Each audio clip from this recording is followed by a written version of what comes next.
Hi everybody, welcome back to my channel. I'm Renee. My channel name is Nostalgic Needlework, and I come to you from the state of Georgia. I want to welcome back all of my subscribers and friends, and I want to give a special welcome to anybody who's new and maybe just found me on Flosstube. This is my Flosstube number 14. I missed my anniversary. It was back in September. It had been 1 year since I had started my channel. But I have this trimmer, which most of you who have been watching me know about. For those of you that's new, it's called the 9 Essential Trimmer. And I've let that keep me from filming a new video. However, I've decided that it doesn't seem to be going into remission quite as often as it had been, so I'm going to have to just get over that. I apologize if it's distracting, and I will try to keep it as laid back as I can. If it becomes too much of an issue, I'll just have to take a break. But it doesn't bother me if it doesn't bother you. For any of you that have questions about it, please feel free to ask in the comments. I'm happy to share any information. Let you know kind of how it started and what little bit I know without being a medical professional. Maybe somebody out there is having a trimmer similar to mine and they don't know what's going on. And I know that back when this first started for me, almost 30 years ago, I couldn't find any information. So I'm happy to share anything that I have come across, any kind of information that can help anybody. I have notes to try to help keep me on track. I have, after much prayer, decided to change up the format of my channel just a little bit. I really enjoy Dina. She's my friend anyway, from Half Stitch to Cross Stitch, and I like the format of her channel. She films different things at different times, and then she compiles them into one video. And I think she posts twice a month, thereabout. That's going to be my goal. I don't know if I'll be able to accomplish the twice a month or if it'll just end up being once a month. But I hope that will allow me to get more information into my videos. It will keep me from rambling on about things that probably aren't that important, and it will help keep me focused on the things that I really do want to share. I'm coming to you today from a new stitchy spot. Over the last few months, I really felt it on my heart to try to get more organized with all of my stitching materials. A few months ago, I showed you a notebook that I had compiled. I had purchased the papers off of a Etsy website, and it's in one of my past videos. I'm sorry, I don't remember what the Etsy site was, but it's called a stitching journal, and I won't show you everything again, but it has pages that you print out for your whips, for your patterns, for your floss inventory, pattern inventory, anything that you're trying to keep up with, sales. And it's a great way to organize yourself.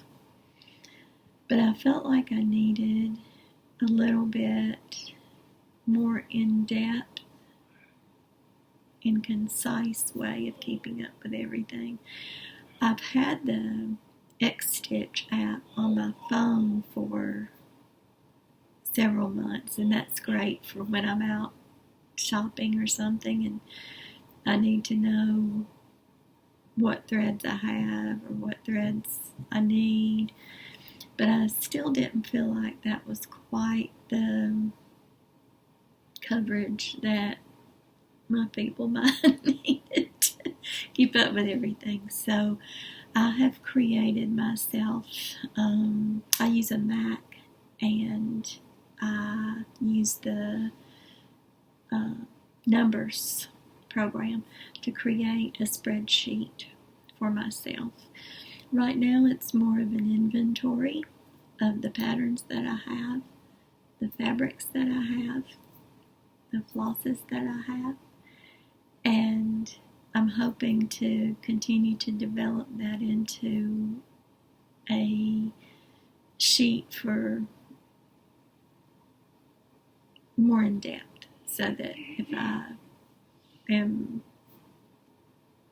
plan to take this notebook with me everywhere I go, so that I can put just the sheets in there that have like the patterns that I need to buy materials for and that kind of thing. So if I'm ever out anywhere and I see a good sale, I can take advantage of it.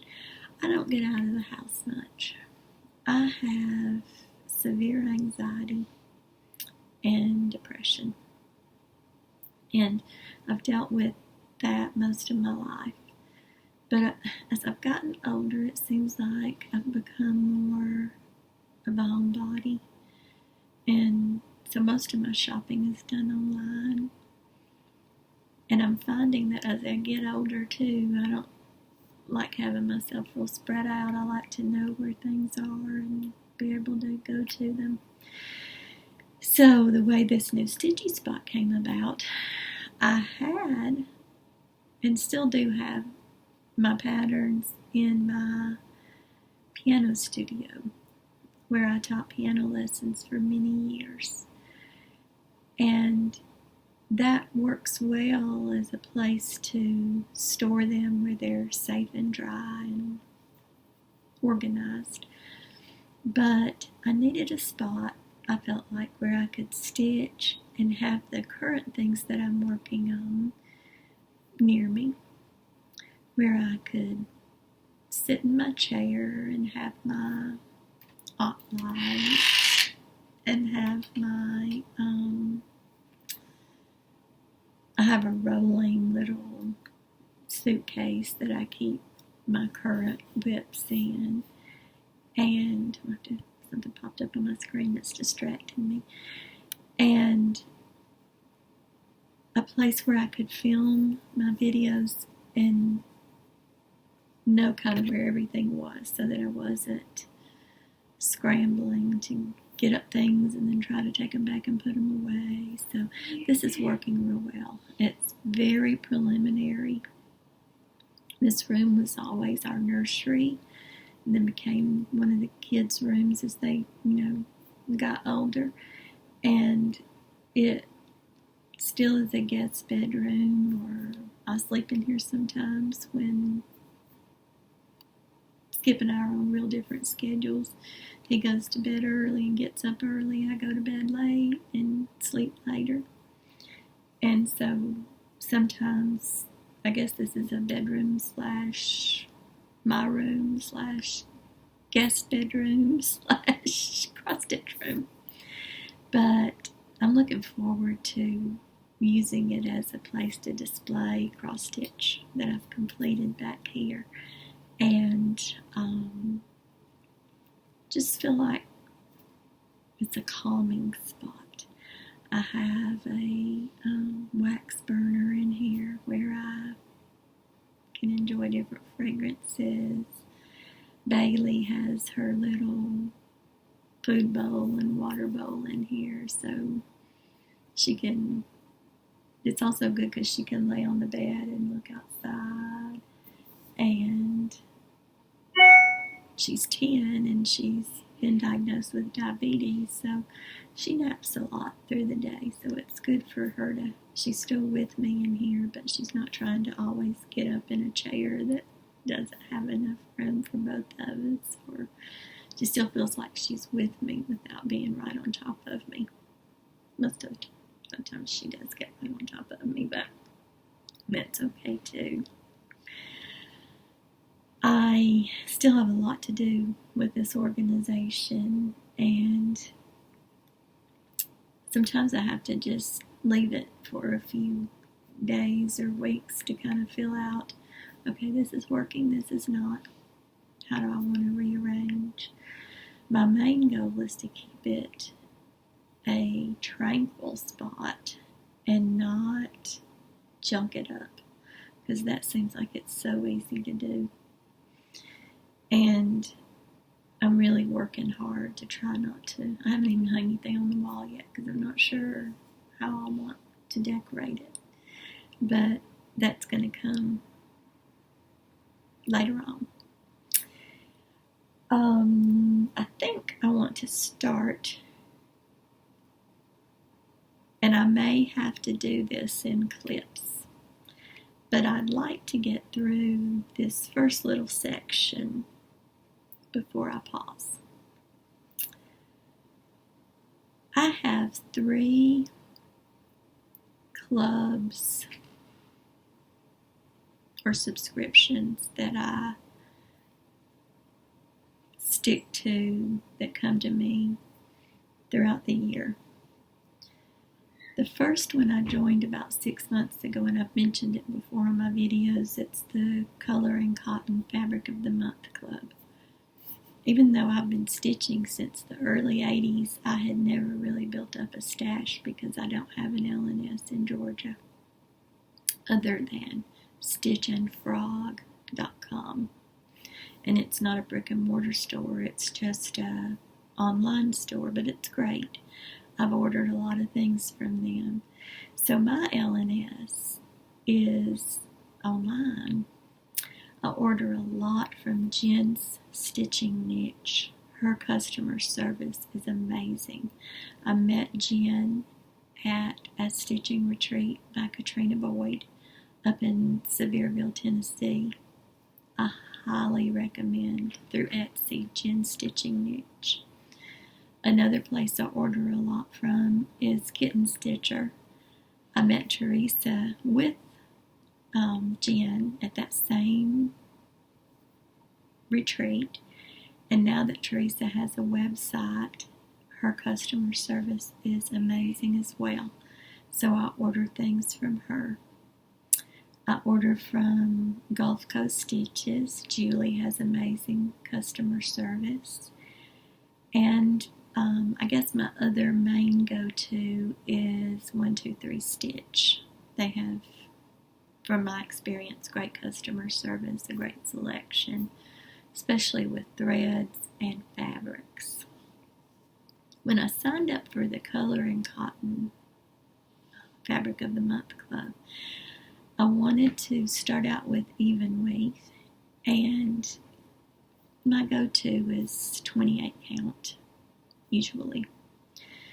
I'm finding my eyes get a little more strained the higher the count goes, so I try to stick with 28 to 32 count if I'm doing a 2/2 project. I'm not opposed to Ada at all, and I usually like the 14 count Ada, but I do like hand-dyed fabrics because I just think they're really interesting. For this first year with Color and Cotton, I have done a surprise me. So I know that I'm getting around 1/8 of a yard every month, and I know that it's going to be an even weave, and it varies between the 28 count or the 32 count. And so I'm getting some colors, which is neat to be getting some colors. My plan is to, after about a year, to probably switch to linen and do more of a natural colors, more of a primitive selection for a while, so I can build up some of those, because I tend to need those a lot in my stitching with the things that I seem to choose, the patterns that I seem to choose. So I'm going to stick with this Surprise Me for about 6 more months, and then I'm going to change it up to more of a primitive selection from Color and Cotton. I find their fabrics to be lovely. The colors are lovely. high quality fabrics with the even weaves, and I'm sure it'll be the same with the linen. The second thing that I'm a member of that I'm totally hooked is Victorian Motto Floss of the Month Club. Those hand-dyed flosses are absolutely beautiful. I do the primitive floss club, so the colors that I get are amazing. I've shown a lot of those on here. And right now I'm working on a Christmas ornament, and I had not really stitched with my Victorian Motto flosses. I don't know why. I guess I was afraid that I was going to waste them or something, which is silly. So I took a pattern that I'll show you later on, and I just kind of pulled from the flosses that I have. I've only been a member for about 6 months, and I get 5 flosses a month, so I don't have a huge selection, but or collection. But I did try to match up just to get a feel for how they stitched, and they are wonderful. High quality. It is a bargain, to say the least, for what you get each month. So I would definitely recommend that. And the third thing that I subscribe to, I don't even know, I think I was watching Beth Twist, Heartstring Samplery, on Flosstube, and she mentioned that she was going to be designing some patterns just for this particular club.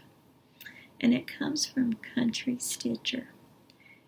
And I got one in the mail today.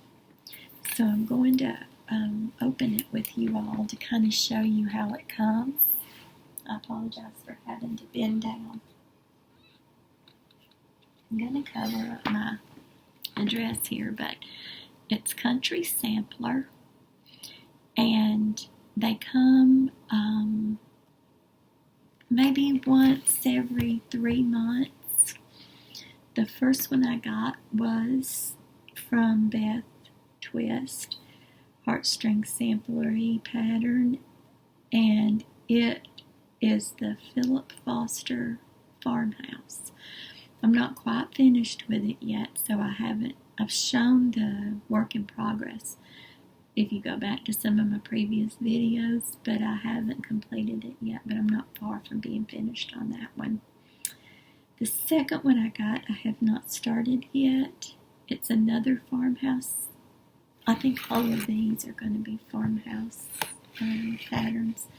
I can't remember who the designer is. It's a famous designer, and I'm very sorry, but I'll show that in a later video. But this one just came today.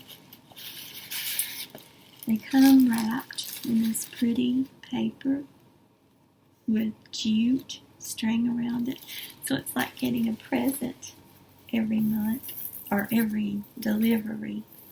Like I said, it's about every 3 months. The cost is different.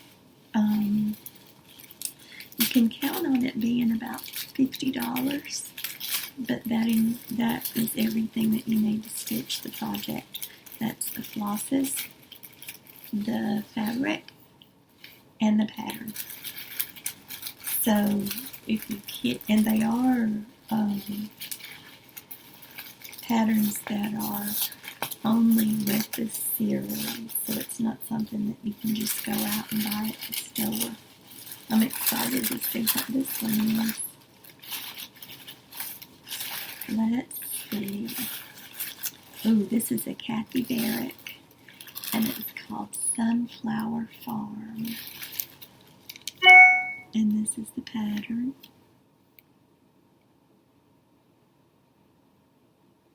It's going to be a fun thing to stitch. Let's see what it says here. It's kind of different from anything I've done, it looks like. It is stitched on 36 count linen, and I am finding some of them are on the higher counts of linen, but that's okay because I just use my hot light and magnifier, and I just can't do them, without having some kind of magnification. This, it says the model was worked on 36 count beige linen from Weeks Dye Works using both DMC and General Art sampler threads. I don't know how well. This fabric is darker than it's showing up on camera. It has some green undertones. Let me see if this helps any. It has some green undertones and some gold undertones, but it is darker than it's showing up on the video. It says cross stitch is used throughout with one exception. Work the lantern's grids using one strand of DMC 310 in long straight stitches. On the chart, the lantern on the left shows the grid placement. The grid was left off the lantern on the right so that you may better see what is to be stitched underneath the grid. It tells you the frame on the model was custom made. The molding is from Roma Molding. It gives the molding number. And the finished sampler is approximately 8 5/8 inches wide by 9 inches high. So I did misspeak. It does call for DMC and General Arts. And these are the colors. It came with all the glosses. And I'll show you with the background of the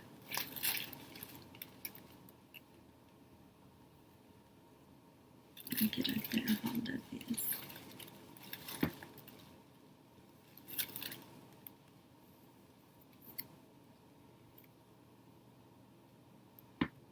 So if any of you like to stitch farmhouses, country themes, and you like patterns that are special to a certain series or club, and you want to try out new designers like Kathy Barrick, I haven't stitched any of her pieces yet, so this is going to be fun for me. This is Nutmeg from General Arts. This is Walnut. That's coming across a little lighter than it really is. Nice variegation there. This is Barn Gray, General Art. This is Driftwood. I love these flosses. They're so pretty. They're all highly variegated. I love it. And this is Tin Bucket. I may have seen Tin Bucket before. Isn't that pretty? And then the DMCs are 844, 3799, and of course I bet this is 310. So all you need are scissors and a needle, and you're set to go. And I guess whatever you choose, a scroll rod. Typically, I'm not a sunflower person. I'm just not. But this is not what I would look at and think sunflower. It's just pretty little motifs. So I'm looking forward to this. Let me see if she says anything in here.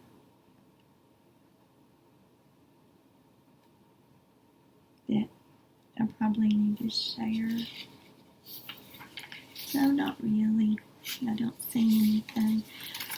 I don't see an invoice in here, so I'm not certain what the price of this one was, But if I was guessing, I would say it was around $50. And sometimes, although I usually kit up everything myself, sometimes it's nice just to get a kit that has everything in it that you need, and you can just start stitching when you're ready. You have all the called for colors, you have the called for fabric, and it's just ready to go when you are. So I really wanted to share that, and since it came in the mail today, I thought what a perfect time to open it up and see it together with you all. I'm going to quickly put this back. Quickly. I don't do anything quickly. I'm sorry. I get on a lot of people's nerves because I'm so slow, but I do the best I can. You know, we never know when we see somebody in life what has brought them to the place that they are. That's something to think about, because I know as a very young adult, I was probably a lot more judgmental about things, divorce, why some people were quiet and some people acted nervous and some people, just different things like that. And life has taught me a lot of lessons. So I think for me it's a good idea to try to always remember to think about, I haven't walked that person's path. God chose another path for me, and I need to realize that that person may have experienced things that brought them to where they are, and love them for where they are. Not try to figure out, why are they acting this way, or why are they the way they are? Why are they not as talkative today? Why are they? One big thing is church. As I've said before, I'm an ordained music minister, but I don't get to go attend church like I used to because of health problems. And yesterday, through modern technology, I was able to hear this through Facebook Live. I watched the sermon at my son Carson's church. I watched the sermon at a Baptist church here in nearby where I live. And I watched a little girl be baptized at a third church that my daughter met in dance. So that's a blessing to me, because that's real important. It's a real important part of my faith.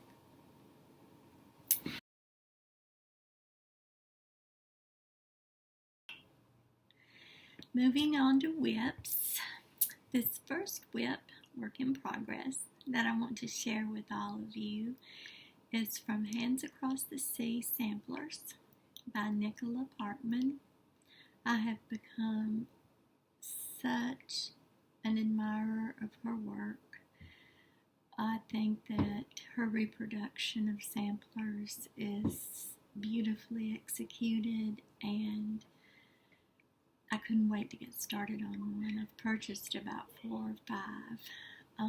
2 of them that I've purchased encompass the Lord's Prayer. So the one that I decided looked the simplest for me to begin with is Mary Brown, 1765. Let me grab my notes. Now,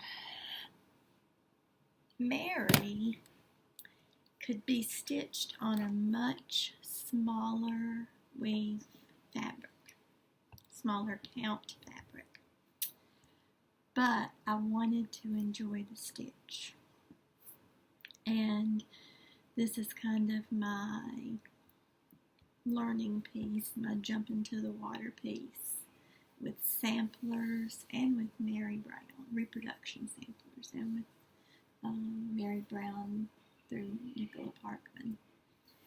So I chose to stitch her on 28 count Lugana antique white. She called for, Nicola is wonderful. She gives the dimensions for, I think it was from 40 count all the way down to 28. And so I knew the size fabric I needed. I chose the antique white because, quite honestly, I didn't feel like I could spend the money on a piece big enough in linen and 28 count. So I matched the colors up, and I thought they really looked pretty on this piece of fabric. So this is the DMC conversion, and I am absolutely loving it. All of this is done with the Algerian eyelet stitch. And I'm learning some things about myself. I like for the Algerian eyelet stitch to be pulled a little tighter so that you can see the hole in the center. I don't know, it just gives a prettier look to me, a little fancier look. So this is page 1 of the pattern. I haven't even paid attention to how many pages there are. The colors are amazing. I love the yellows and the blues and this red. It's just so pretty. And it was hard for me to take this off of my Q-snap because I was enjoying it so much, but I was very close to the end of the first page. I have some more down through here and a little bit more over in here. But I wanted to start working on some Christmas ornaments, so I did fold this up and put it away for just a little while until I get some Christmas stitching done. This is such a pleasure to stitch. The pattern is done all in color. The explanations are incredible. It's just impeccably done. And I just can't wait to see how it turns out. There are going to be several alphabet different versions of the alphabet, or different presentations of the alphabet, I guess I should say. And then the Lord's Prayer will go in the center. The biggest problem I had was that because this piece of fabric, after it's stitched, the completed design is supposed to be 16 by 20 and a half. That's just the design. I am stitching at 2/2. The scroll rods that I had were not wide enough for the fabric because of I tried to leave plenty of margin on the sides. So I've ended up stitching this with a Q-snap, and just the hardest part has been bundling up the fabric and trying to keep it out of my way, the part that I'm not stitching on. So I've got it all kind of pinned, and any suggestions for that would be appreciated. I fold it up and I pin it. I've tried using a hair clasp to hold it, but you can see all this extra, and there's all that extra at the bottom, and I don't want it to get dirty, so I'm just working with it the best that I know how. But this is such a fun project, and I think it's one that I'm going to cherish forever because of the Lord's Prayer, because it being my first sampler, reproduction sampler, because of it being a Nicola Parkman design, reproduction design. I hope I can one day take a class, maybe a Sassy Jacks from her. I've tried to get into a couple and haven't been able to, but I would, I'll put a link in the information to Nicola's site, and you can look at all her different patterns and see how lovely they are. And some of them are more difficult, so this was one of the easier ones that I had in my stash. I'm going to see what else I can dig out of my whip pile, and I'll be back. Hi.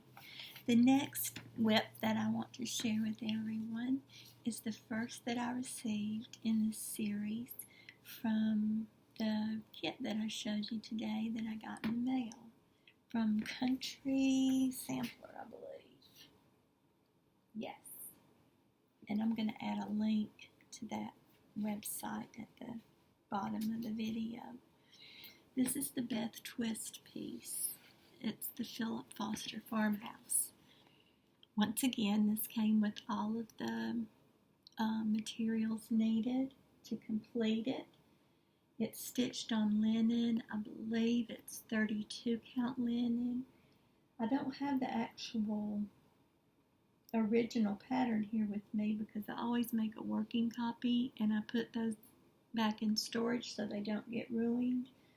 So I don't know the color of this, the exact color or the maker of this exact linen, but I can tell you that the threads that are used are Weeks Dye Works, Gentle Arts, and CCC, and I can't remember. It's not going to come to me, the words. I'm sorry for that. The colors from Weeks are Grits, Molasses, Flatfish, and Iris, and Porpoise. The CCC colors are Bunny Honey, Poblano Pepper, and Brown Hen, and Eggshell. And the Gentle Arts colors are Endive, Pecan Pie, and Roasted Marshmallow. At the top of the piece will be the words Eagle Creek, Oregon, and at the bottom next to farm, farm will be the date 1847. This is an actual house in Oregon. Beth took a picture of this house and designed the cross-stitch pattern from that picture. It reminds me of so many old homes that were in my area when I was growing up, and it's just been kind of a warm, fuzzy project for me to work on. It's not that complicated. I'm just a slow stitcher, so it's taken me much longer than it would take the average stitcher to finish it, but it really has been a joy. I really enjoy Beth's patterns. I think she's very creative and definitely has a gift for design and color. The part that I have left is really just a tree over in this section after the completion of the house, which isn't very much. A border at the top and a little border at the bottom, and those few words I told you about. And I'll have this piece finished. Oh, one other thing I wanted to show you. The windows here, here, and here are done with a satin stitch. And Beth said in the instructions that that's to give the If you've ever looked at an old farmhouse and the windows, reflection isn't the right word, but the texture of the windows sometimes, they'll take on a blue hue and they look kind of wavy. And those satin stitches, I think, really are right on target for the look she was trying to get. I love the break in the roof too, and it looks like a house that had been built onto as the family grew. This was a house on the Oregon Trail where many people would stop for the night. Beth gives a very good description in the pattern of the history of the home. So this has been a really fun thing to stitch on, and once I got this pattern I knew that I wanted to stay a member of that club for the year. I believe every year they present a different, they have several choices you can join, but being from Georgia, a southern girl, farmhouse just was right up my alley. I recently replaced the carpeting in our house with flooring that is actually vinyl plank flooring that looks like hardwoods. The reason I went with the vinyl plank is because it's waterproof, and with Little Bailey it's just much cleaner and much easier to care for. But I've kind of I'm in the process of changing up my decor, not totally going farmhouse, but just adding in some touches. I generally like real traditional things, and I seem to be able to add in some of the farmhouse touches without getting too far away from what furniture I already had. The flooring I've put in is wide plank flooring, and it just looks more, gives a little more rustic feel to the house without it making it over the top. So I wanted to share that with you, and I'm going to go see what else I can find.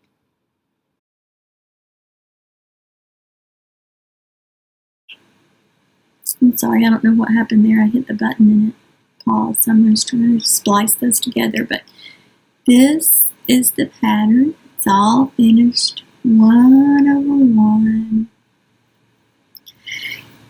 You see, I have the patterns for winter, spring, and summer, but I'm not stitching them 1/1. I got the fabric size right on those, so I don't know what I'm going to do.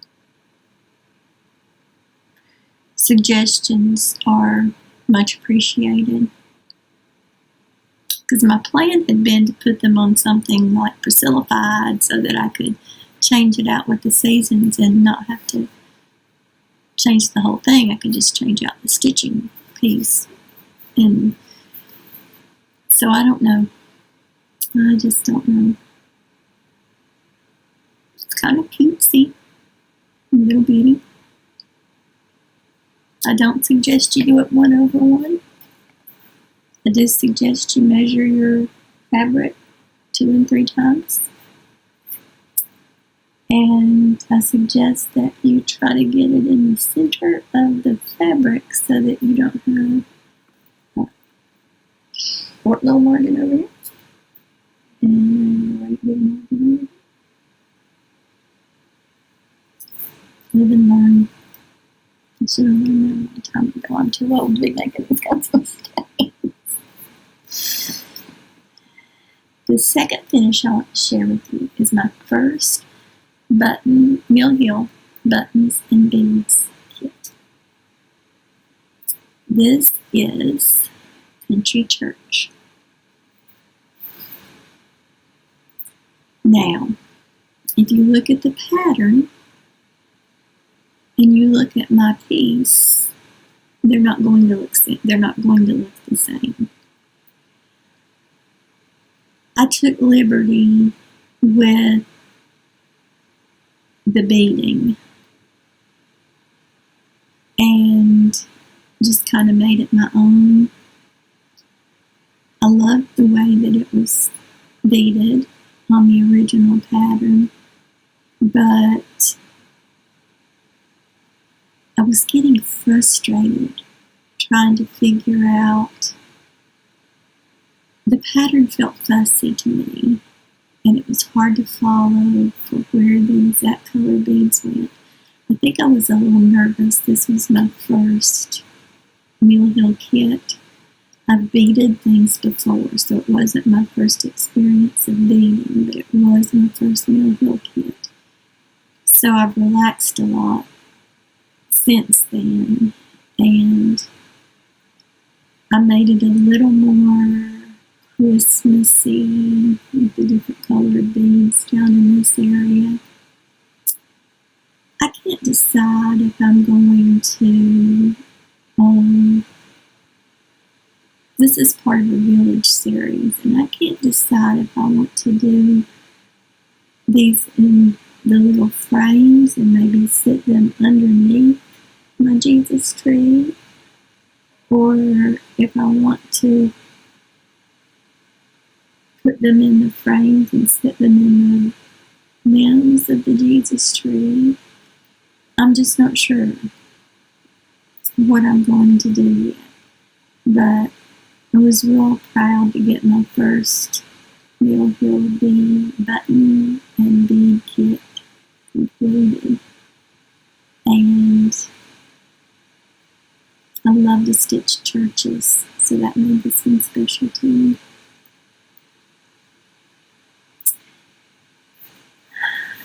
Plans. Oh, the plans we made. We've already blown that. I told you all that. I don't. I make plans, but I don't stick to them. I love to do my happy planner, Cheryl, but I don't always stick to it.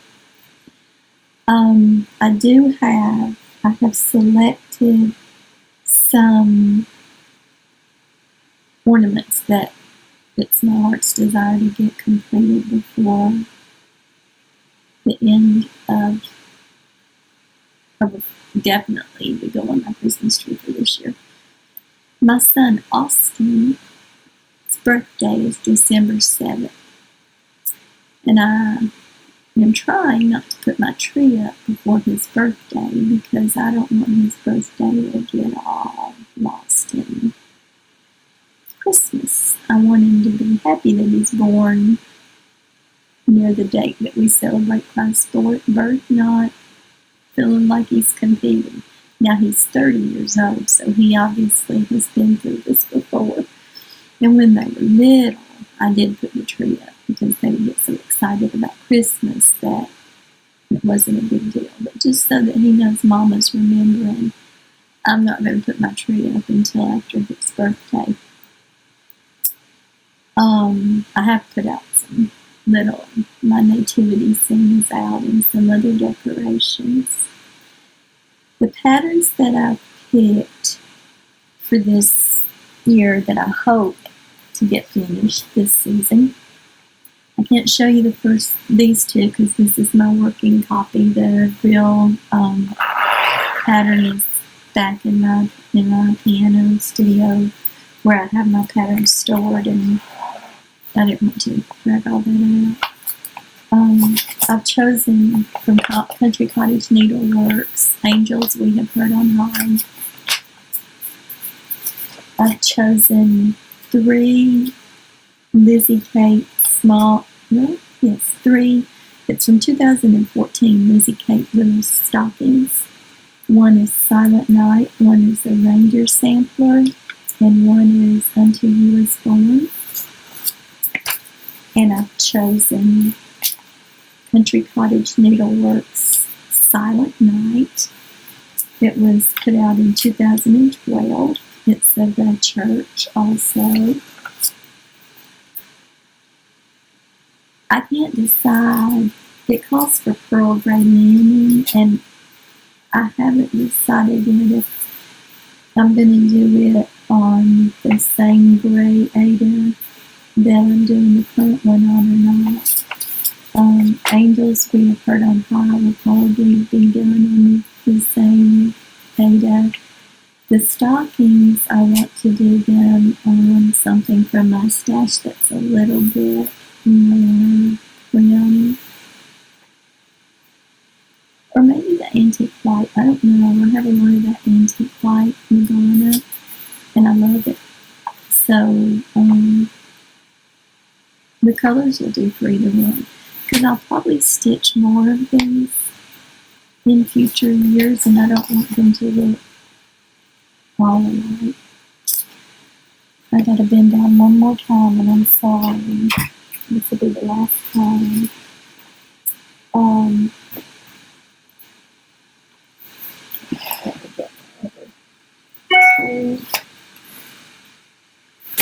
Things, but I can show you these. And if I don't get these finished by Christmas, I want to keep stitching on them along through the year so that I can have them for next year. This set, I'm not sure how I want to finish it. It's Beth Twist, Heartstring Samplery, Joy to the World, and it's 3 little Christmas samplers. Now, she stitched the models on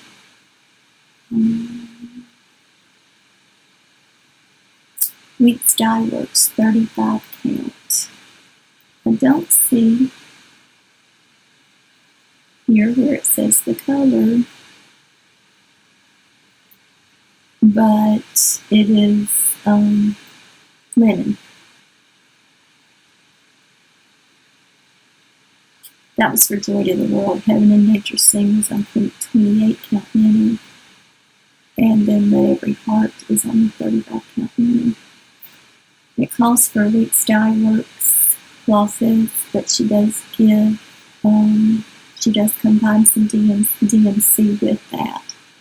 So I'll probably stick to the colors. Maybe I have some of them. If not, I'll probably order them because I'm trying to build some stash of the overdyed glosses too, other than just Victorian model. So that's 3. And then this last one, and I've got to finish fitting it up. I almost have it ready. This is an Abbey Rose. I'm a real fan of Abbey Rose. I think they do some beautiful patterns. This one is Another Church. Oh, come on, faithful. I think that's real sweet. I like patterns also that incorporate carols because I'm a piano teacher. So music's very important to me. This is number 3 of 3, so I would like to get the other 2 in this series if they're still available. I have, this was just some linen that I had on hand. It's not the highest quality because it's pretty thin, as you can see, but once it's made into an ornament, it'll be okay, or a pillow. And this is 28 count. I'm almost positive. This pattern called for Weeks Dye Works Cocoa Linen 30 count, so I did measure. And the colors that I do have that it called for, let's see, I may have the rest in my stash. I don't know why I only have these certain ones in the kit. So I may have thought I had those or just thought I would order them later. I'm going to have to go do it. So I want to hold them up so you can tell. They are Gentle Arts. One is Weeks.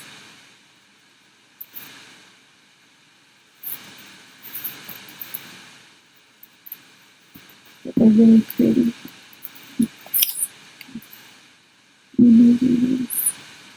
Those are my colors. If I'm drawn to something, it's usually this palette with some more I mean, I love blues and that kind of thing also, so, but I love these reds and golds, burgundies and golds. I'm more of a Christmas burgundy person than I am a Christmas red person. Unless it's Santa's. And I even have a pink Santa that I'll share with you sometime. It's Santa and his sleigh and Mrs. Claus. And they're very Victorian. They have on a pink. They're ceramic, but they have on pink clothing. I built my house in 1986, and mauve carpeting was all the rage. So that's the kind of carpeting I had, and I loved it because I've always loved pink. And the only thing was, I saw that first Christmas that it wasn't going to go with the traditional reds of Christmas time. So I started decorating with burgundies and gold and green and blue, things that would go with my carpeting. It was also a challenge when I did my little boys' rooms because I had to find something that would blend in with the mauve carpeting but that still looked like little boys. That carpeting's long gone, but I did love it. For the time, it was the latest, greatest thing, and I thought it was very classy and very pretty. Some people hated it, and I know that people looking back now think, oh my gosh, how could anybody put something like that in their brand new house? But it gave me a good excuse to get new furniture and that kind of stuff. But I digress. That's been a long time ago. I have enjoyed making this video very much. I hope and pray that you all have seen something that brought you some joy or made you think about something you'd like to stitch. I would appreciate any comments that you have, any suggestions that you have on how I can make my stitching better or how I can present my videos better. I am going to start the new process probably maybe December, but definitely after the first of the year of putting together my videos. And I look forward to seeing you again. I have started doing one more thing. I kept hearing Stephanie with Pam and Steph, Just Keep Stitching. I kept hearing her talk about railroading her stitches. I'd never heard of that before. On this last ornament that I'm currently working on, I have started railroading my stitches, and I can tell a huge difference in how they lay and how pleased my eye is with the final product. So that's something that I'm enjoying learning how to do. I'm still kind of slow at it, but it'll come with time. I'm going to go for now. I hope that all of you have a wonderful week. I hope that your dreams are fulfilled. I hope that your prayers are answered. If I can pray for you in any way, please don't hesitate to ask. And until next time, be blessed, my friend.